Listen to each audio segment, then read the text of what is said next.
Well, good afternoon and welcome to Overdivest Nurseries.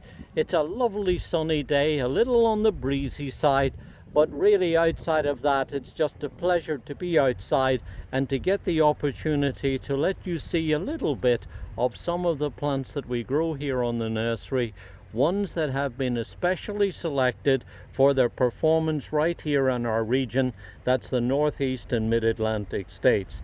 And if you're interested in finding out more about the plants that we grow, I'd like to suggest that you think about clicking and subscribing to this channel, and then each time that we publish new videos, which we're doing all the time, you'll find them turning up automatically in your feed. You might also like to check and perhaps visit some of the garden centers that are located right throughout our region. There's a whole network of garden centers that handle our plants.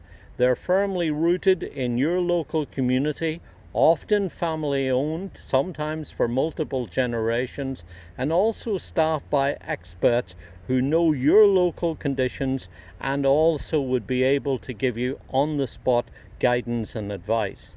And if you're looking for something that's not going to grow too big, that has gorgeous silvery green foliage and has the most magnificent large, as you see, blush pink flowers, then I'd like to show you this lovely Dianthus, which is called Dianthus American Pie, and the variety is called Georgia Peach Pie. It's very well named because it has this very nice kind of blush peachy pink color. But the thing that really stands out about this plant is, as you see, it's extremely free flowering, and then when it does flower, it carries these really comparatively large flowers that are single. They have the little typical fimbricated edge to the petals. When you look around here, you'll see this often happens to Dianthus, where they have this kind of, which is where the term pinking shears comes from garden pinks, which these are. And you'll see also that it has the most really gorgeous little eye in each of the flowers, a kind of halo effect in the middle of the flower that really helps to set off the coloring. But again, I come back to mention just how free flowering this variety is, and as I pan across here, you can see the amount of flower bud that these little young plants are producing. And of course, the one thing you can't experience until you smell it at the garden center is the fabulous clove, spicy, kind of sweet fragrance that many of these varieties, and this one in particular, really impart. Wonderful to have in the garden, because not only do you get these lovely flowers, but also a lovely fragrance that wafts in the breeze. Just the sort of thing that you could have on, say, a raised bed or a rockery in containers. Certainly something that you should think about planting near a window that perhaps you would be throwing open on a day like today, or also perhaps near a patio or deck or a swimming pool area, somewhere where you're able to enjoy this really delicious fragrance that just kind of wafts on the breeze. Now, the thing about this variety is that as well as being free flowering, it's nice and vigorous too, but also compact. It makes a hummock, as you see, of this very nice silvery greenish blue colored foliage, and then from that rises the stems that carry all the buds, and then when it begins to flower, which these plants are just doing now, you can begin to see the amount of flower that it will carry as a single plant. So if you've only got a small space and you want something that will grow about a foot tall by about a foot wide, and you can have lots and lots of these beautiful flowers, then of course this would make a lovely addition to your garden. But imagine what this would look like if you were able to plant a nice big bold clump of them. Or better still, how about thinking about lining paths and driveways, or as I mentioned earlier, the sides of patios. All you really need to grow this is a sunny position in well-drained soil. Dianthus, or garden pinks is the common name of them, really love to grow in free draining soil.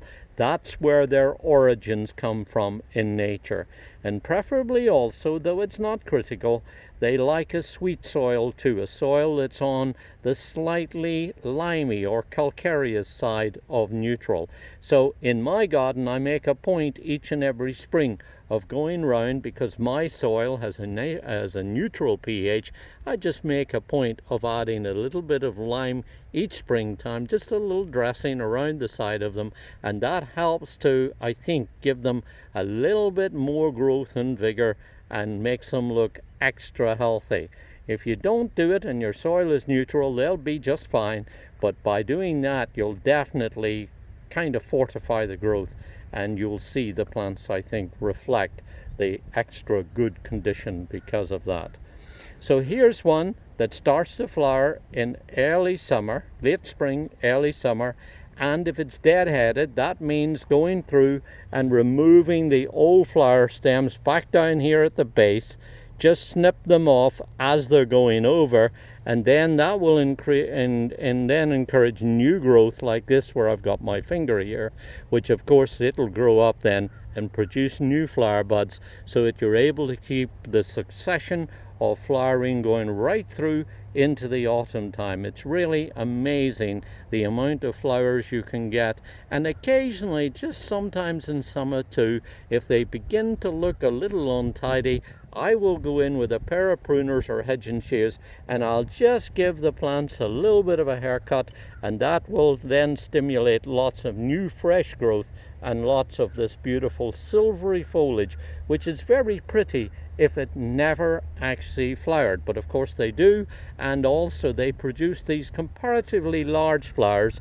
When I put my finger in here, you can see they're probably close to 2 inches or so in diameter, really comparatively large to most of the other garden pinks that are in cultivation.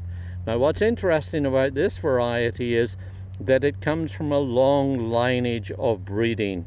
Started way back between the 2 world wars by the Allwood brothers, particularly Montague Allwood. There was 3 brothers in total that had a nursery in Sussex, and they started crossing 3 or 4 different species of Dianthus, and then created a whole new category of Dianthus called Dianthus allwoodii.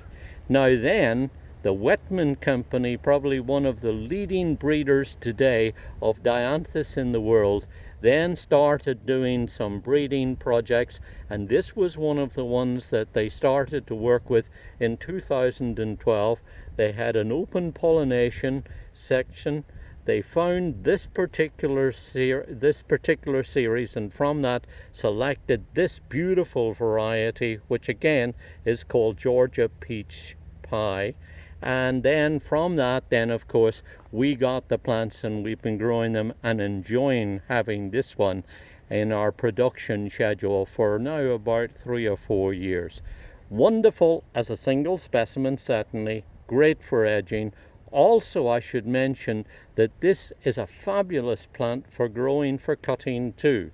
So if you're looking for one that produces large flowers on nice big strong sturdy stems, and that's another feature of this variety, it's not floppy like some of the other double-headed ones that tend to produce heads that are heavy and flop down after rain.